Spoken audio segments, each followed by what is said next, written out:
Hello প্রিয় বন্ধুরা, কেমন আছো? আজকে বাংলাদেশের নির্বাচন নিয়ে কিছু কথা বলবো। কথাগুলো হলো, হয়তো আমার কথাগুলো সত্য হইতে পারে অথবা মিথ্যাও হইতে পারে। কথাগুলো হলো, বাংলাদেশের জামায়াত ইসলাম বা বিএনপি যারাই এখন নির্বাচন নিয়ে যে তোড়াতুড়ি করতেছে, লাফালাফি করতেছে, আমি আজকে আপনাদের মাঝে একটা কথা বলি ভাই। জামাত ইসলাম ক্ষমতায় আসবে, এটা কনফার্ম। জামাত ইসলাম ক্ষমতায় আসবেন এবং জামাত ইসলামের ক্ষমতার মূল ধারণ হবে ডাক্তার মোহাম্মদ ইউনূস।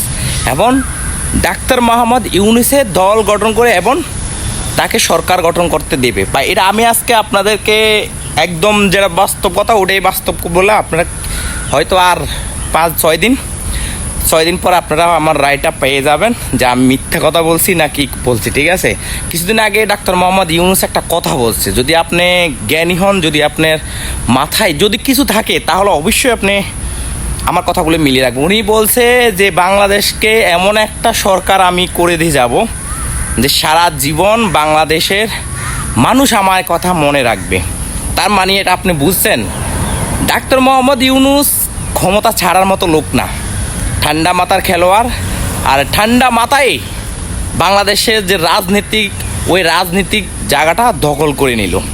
এবং যত বিএনপি বিরোধী দল হবে এটা কনফার্ম, আর জামাত ইসলাম ক্ষমতা যাবে।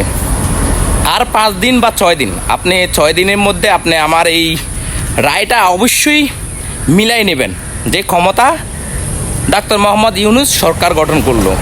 জামাত নির্বাচনে পাশ করলেও জামাত ক্ষমতা হস্তান্তর করবে ডাক্তার মোহাম্মদ ইউনূসকে। ভালো থাকবেন আর কমেন্টে অবশ্যই জানাবেন।